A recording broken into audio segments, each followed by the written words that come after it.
to me, my X-Men. Welcome back to another episode of Direct Edition, a podcast hosted by Dave, me, from the West Coast Davengers, if that's where you know me from, or your friend, Dave. I'm both. I'm everything. I'm every woman. It's all in me. All right, before we get derailed, which, that'll eventually happen, thanks for joining me for another episode. And don't forget, I was going to say hit the like button, but, just share this podcast with people. Subscribe if you're not. We'll get to that at the end of the episode. But I want you to be wary of my skills. No, I want you to be aware that I am watching you.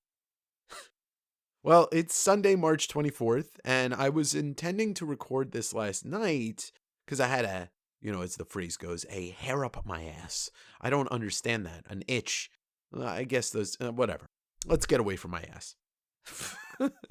But I was derailed by something that I'm not really going to go into. It's just some negativity that popped up in the comic book community. And if you are close to me, you probably already know what's going on. It has nothing to do with me, but it does hit close to home. It's a creator that I really look up to for a lot of things that he does. And so I was derailed from recording last night just because I had to sit with this. And I was really kind of sad, angry, depressed, all of the emotions. But I did have a great day yesterday. I went up to Bellingham, and this relates to a lot of different things that I've done recently. But I went up to Bellingham to go hang out with Joe Scar, who's the designer of all the things that pop up on the YouTube channel, designed the logo for the podcast. He is the second part of the West Coast Davengers in the creative way. And we went to Comics Place in Bellingham, which is the store, one of the stores that I just featured on the Retailer Roundtable on my channel. And I got to meet Jeff. I had previously met Django, but I got to hang out there. I bought a lot of stuff from them. And then I bought a lot of stuff from Joe. So it was a comics buying road trip. And Bellingham's a really nice, quaint college town, very northwest. So much so, it's the last town before the Canadian border. And it's just nice going up there. But, it was a 2-hour drive each way. So I get a lot of time in the car to reflect, make phone calls, listen to music, all those types of things. Got me thinking about just, an array of emotions and things that have just been on my mind. And one of them, it was a reflection of something that Andrew P. said, who, if you don't know Andrew P., you should follow him on Instagram, Andrew PCC's a good friend. Also a friend of the podcast in the way that he does all the synopsis. He writes the synopsis for all my podcasts and did for the podcast I had with Manu. It came from the newsstand. And he had said, we were talking about how, I had just finished interviewing Chip Zdarsky on Friday. And we were talking about how he said something to the point of like, it's so unnatural to be talking to somebody through a screen, let alone interviewing them, let alone meeting them for the first time. Because I had reflected on the fact that if you watch all of my interviews, I am nervous for the first 60 to 90 seconds. I screw up something that I'm trying to say, and then I settle in. And, the McFarlane interview, in the first minute, I said something like, I'm 1979, when I was trying to say I was born in 1979. Or the Tula Lote Becky Cloonan interview that dropped today on my YouTube channel that I said, I was trying to describe some of the movie posters and movie artwork that Tula did. And I was like, things, and with the Chip Zdarsky interview, I was describing, and you'll see this probably around the time that this gets released, this podcast. But I said something like, he's got new issues of Newburn that's coming out this week. And I like the words, I tripped over my words. And by nature, my personality, I deal with a lot of anxiety. I have high functioning anxiety. So I'm able to push through things, but it's always there. And I get nervous. I always have. Whenever I've met somebody that I look up to, or somebody, quote unquote famous, the first time I met Eddie Vedder, or the first time I met James Hetfield. And I still remember that I was 14 backstage at Lollapalooza because I finagled my way backstage via the volunteer work I was doing that day. And I walked up to him and I was shaking. Maybe I was 15 or 16. And I said, "Oh, you're James Hetfield." And he could tell that I was nervous. And he did his most James Hetfield thing and said, "Yeah, I am." But he was he had said it with a smile because he knew, that would relax me. And it did. And I met him, and he was so nice. And every time I met him after that, he was so nice. And the same thing with Vedder. Same thing with Dave Grohl. Like it just naturally nervous. And that's who I am. I think that comes from my family and my lineage. It's in my DNA. So I just push through it. I push through it. I close my eyes metaphorically and sometimes physically. I put my head down.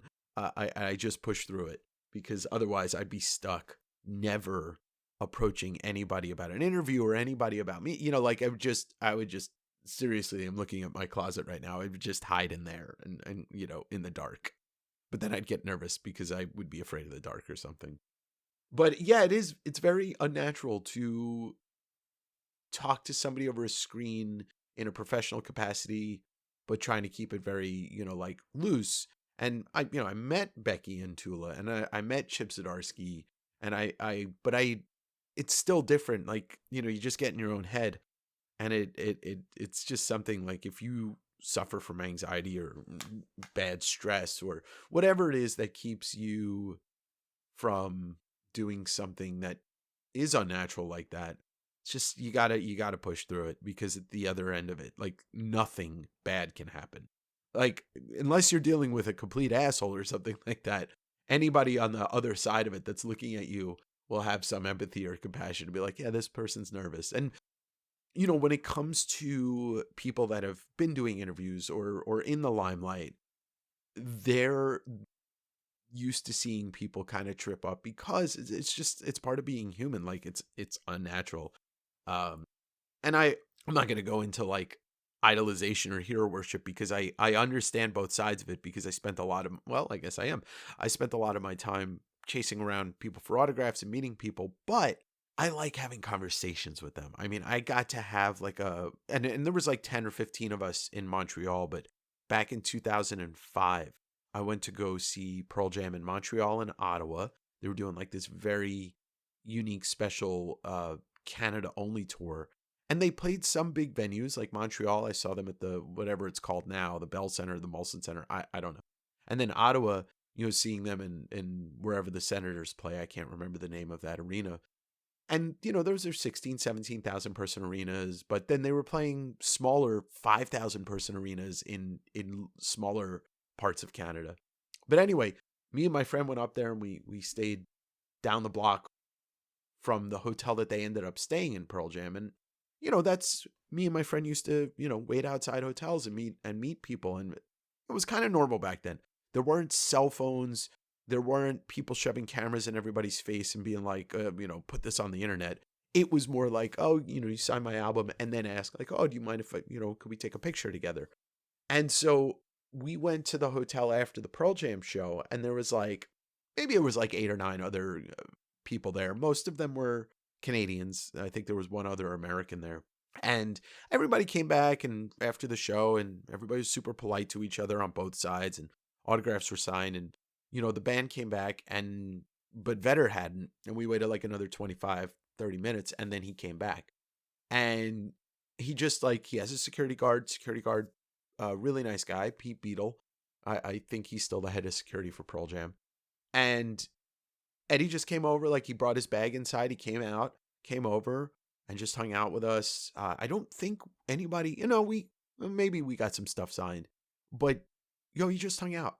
And we had this long ass conversation with him. And I'm one of those people that I get nervous, it gets out of the way, and I start talking to them like I know them. And me and Eddie had a conversation about the Gus Van Sant movie Last Days, which was not loosely, it was based on Kurt's Last Days.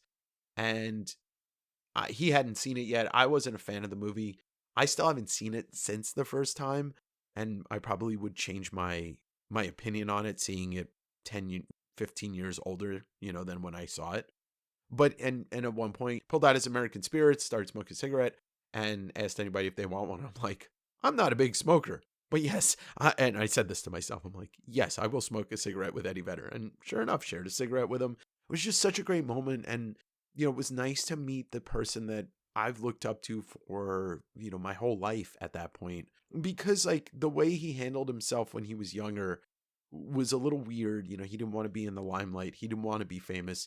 But as he grew into it, like, his values and the things that he would share on stage and in his music were things that I not only agreed with, but identified with. And so I think it is okay to have people to look up to as long as you don't, worship. And I don't. When I was a kid, like 13 years old, I'd say stuff like Eddie Vedder is God. But that's a stupid thing that a kid says. Nobody's God. But it was just really nice to meet him. And then, so that was 2005. And then a year later, when they released their self-titled album, which is dubbed the Avocado album, I met him again in New York. And he looked at me and my friend Scott. He said, "You." And he pointed to Scott, "You." He's like, "I saw Last Days." Like, he continued the conversation that we had a country and a year away, previous to that. And it was just one of those moments that I'm like, yeah, I think I'm justified in really looking up to this person, because this man meets thousands of people probably a year that want his autograph and, in my position. And yet he remembered our faces in the conversation that we had, so much so that like a half a year later, I saw him again in Santa Barbara when I went to go see them out there. And I went to the hotel bar that they were staying at just to like drink. And then we saw him again, and he remembered, so it was this whole thing that I was just like, yeah, all right, there are some great people out there that just happen to be famous, but he just happens to be a great person that's, famous, very humble human being. And it's the same interactions that I've had with Grohl, and lots of others. But needless to say, I don't know why I went down this path, but it's just nice to, interact with people that you either, look up to their work, you look up to their art, whatever it is. And then you get to have these interactions and you're like, yeah, okay, it's positive. And like, I can at least say like, I've had these experiences in my life that I can reaffirm that every time I listen to one of Pearl Jam's album, I'm like, yeah, these dudes are all really cool people. And they don't have to be like, you can be an asshole and still create great art. But it's just nice to meet those two, because the interactions, once again, it's one of these things that I do harp on in my podcasts and my shows and all that, is that human interaction is really the only thing that is real in this life. You can take it with you, and you can always look for it. That's why I hold friendships really close to me, because the interactions that I have with my friends in these moments and these experiences, these shared things, because at the end of the day, and not to be grim, but we die alone, and we do not know what it's like after we die, and there most likely is nothing. Try and live every day to the fullest. And that, I guess for me, that's like, these days it's having these great interactions with people and bringing video content, because at the same time, like, no matter who enjoys the stuff that I put out there, I enjoy it. This is for me first and for everybody else after.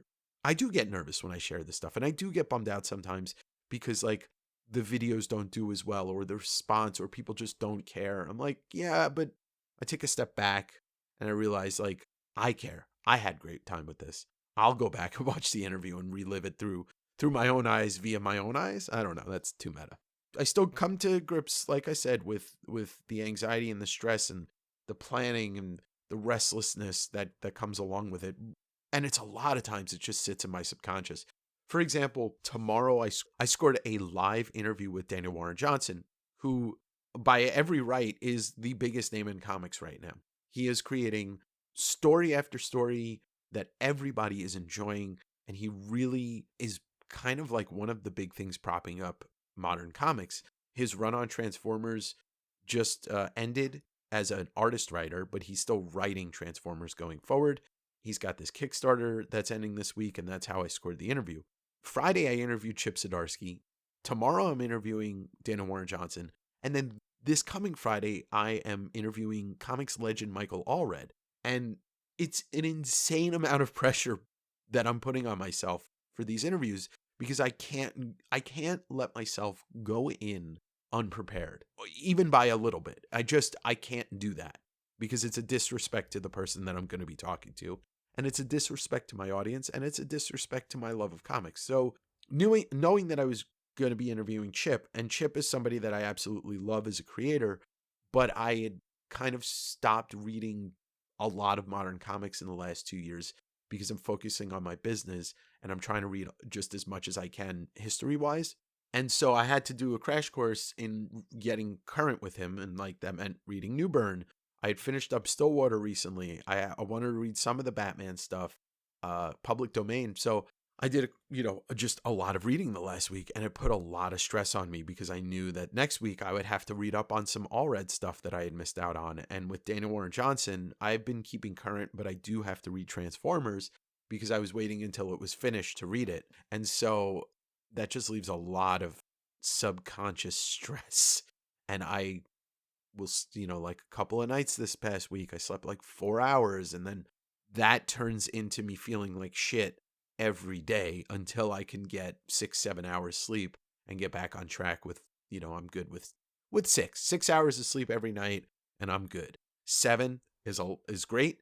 5 is the bare minimum. And then anything under or over those numbers, it's either a treat or a mental death sentence for me. So all this to be said, I've just been struggling a little bit, especially because DAVENGER CON's coming up, and that's a 2-day streaming event on my YouTube channel that's got a lot of moving parts. And a lot of it's almost squared away, but still that the prep is going to be more than one person should be doing. And Joe's been really helping me with graphics and all this stuff. But, he's got his own life. He's got a family. And so, he can only do what he can do in the time that he has to work on it every day. So just a lot been going on, but those words that Andrew said about the unnaturalness of talking to people in a stream, it's also the same as this. Like what I do, I'm sitting here in my bedroom where I record by myself and talking to a microphone to maybe nobody. There's the chance that nobody's actually listening to this. I only really know that people are interacting with it and actually listening to it when I get feedback, when I get comments. It's the same thing with the YouTube videos. Like the amount of views doesn't really make a difference to me unless people are talking to me about it. We're having a conversation. And I'm always happy to talk to people about the things that I say, the people I interview, the books I'm reading, the albums I'm listening to, the movies, etc. So that was one of the things I was thinking about going into this. And then there's been a lot of talk, and man, the internet's a toxic place. And I try not to add to it with toxicity. I try to add to it with real opinions, viewpoints, conversation, interaction. Me getting on my soapbox that I've created to just talk shit about stuff does nothing. God, I'm so disappointed in humanity because hate and negativity is what sells. And I could go down that route. It's so easy to go down that route. But I try to take the high road. Or at least the mid road, sorry, Clayton Crane, you do become a butt of my jokes, whatever.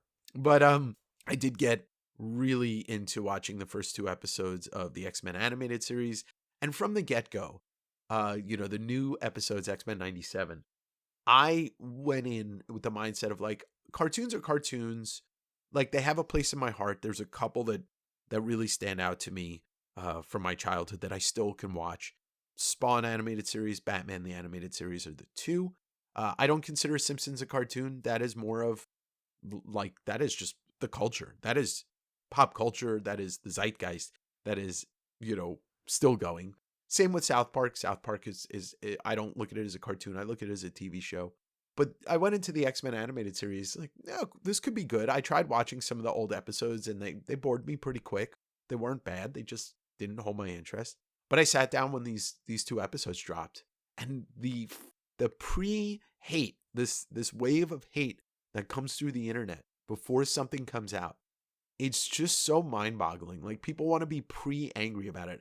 I don't even give any credence to the stupid people. Oh, the X-Men are woke now, and Rogue's ass doesn't. Shut up. First off, the X-Men are a metaphor and have been for, all of the things that people face in life. That's why Claremont wrote it, and that's why Kirby created it. Because it was a metaphor for the intolerance in the world, the racism, the anti-Semitism, whatever it is, the homophobes, all of that stuff is the response to that is the X-Men. So everybody that calls it quote unquote woke is invalidated by their own stupidity. And then people commenting on the size of a cartoon's ass, a female cartoon character's ass. Think about it for a second. Think about it. Look in the mirror. Say it's a cartoon. And then if you're still angry, well, maybe you should just be living in a different society. It's a cartoon. So that being said, I loved what they did with the new X-Men. I loved it. Even though it's still supposed to be set in 97, there's still a lot of lingo you know that they use that's from current times. It's very politically charged and socially charged, and that's what the X-Men's supposed to be. So I did have a really nice discussion about it with Maddie, Maddie's Comics, on my Wednesday show. And the chat was super positive. Like, everybody dug it. Nobody made any stupid comments. Like, that's the kind of community I like. We can be negative in a constructive way, but to be stupid negative and say stuff that is just dumb, like, get that out of here. There's plenty of other communities that want that, and they thrive on that. Like the YouTube community or the Twitter community or whatever. Like, they're like the Emperor in Return of the Jedi, Palpatine. Yes, let your anger, like, fuel yourself with hate and anger and come over to the dark side. And it's like the comic bros that's where they are. But my community's not like that. And I thank you all for not being those types of people. Push back against those thoughts that the hive mind has and be vocal about it. And so I really don't want to get into what's kind of gotten to me today. Leading into DAVENGER CON, I'm really excited about it. I will try to do at least one more episode before then, because it's happening in 4 weeks or a little bit less. You'll be hearing the interviews that I do on the channel will still be converted over here to podcasts. So if you don't want to watch my face, you can just listen to me talk to people about comics. Really pumped for where this year is going, and plans are ever changing, but I'm really hoping to get to Heroes Con out in Charlotte this year. And I'm going to read as much as I can. I'm going to get back into trying to listen to more music and go to some more shows. But, ever since COVID, I just don't want to be around that many people as often as I used to. And even I get super anxious just knowing that I'm going for a 2-hour car ride up I-5. But if you told me, like, hey, Dave, you want to go out to Eastern Washington? I would. I just hate driving on I-5. And, if you're from the Northwest, you get it. You get it. After all that, I just want to say thank you to everybody that's given me any positive feedback or just been with me on this journey and continues to be with me, watching the interviews, buying the books, all of that stuff. I super appreciate it, and it never will be lost on. And that being said, I just want to give a shout out to the people that have also contributed, in any way, shape, or form. Joe and Andrew and Dave, other Dave, Maddie, Manu, like, these people I implicitly trust, and they're homies, and none of them live within 10 minutes of me, let alone an hour. Big shout out to John too. He's the only person, and Josh. Those people, Grit City Rust and Criterion Comics, they're homies that live close. And just, want to keep saying thank you, because I don't know if it gets said enough by people these days. I really do appreciate the friends that have helped me or been with me on this journey. And the ones that I didn't name, you know who you are. Yeah, so I think I wanted to get a couple of things out, updates, etc. Maybe get some feelings out, because I am a big bag of feelings. I used to get made fun of for being emotional. Now, well, it's a different story, because most people admire when another person is in touch with their emotions, and I am. Maybe too much, maybe too little. I don't. Anyway, DAVENGER CON's coming up 420, 421 on the YouTube channel. 2 days of streaming. Got a couple of great guests and then a bunch of great sellers. And I'm doing the charity raffle for Tiny Changes and the Ladler music money music. Bryce's, Jesus. My friend Bryce done messed up, and his scholarship program that he set up at his daughter's high school. I always confuse the words, so I'll just leave it at that. I'm going to be doing a great charity raffle for that. The Becky Clune and Tula Lotte interview is up. Please watch it. The Chip Zdarsky interview is going to be up by the time you hear this. Watch it. Danny Warren Johnson, watch it. And then Mike Allred. I know that my channel was more about comic digging at the start, but honestly, like, talking to creators and artists is so much more important to me than digging through comics.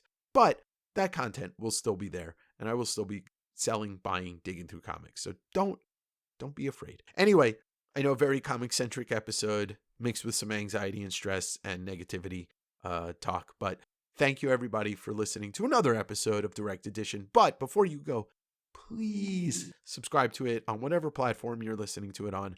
If you're on YouTube, hit the like button, throw a comment down below. If you're on Spotify, leave a star review. Apple, leave a star review and a word review. It really helps get this podcast out to more people. And with that, I bid you adieu. Farewell, my X-Men.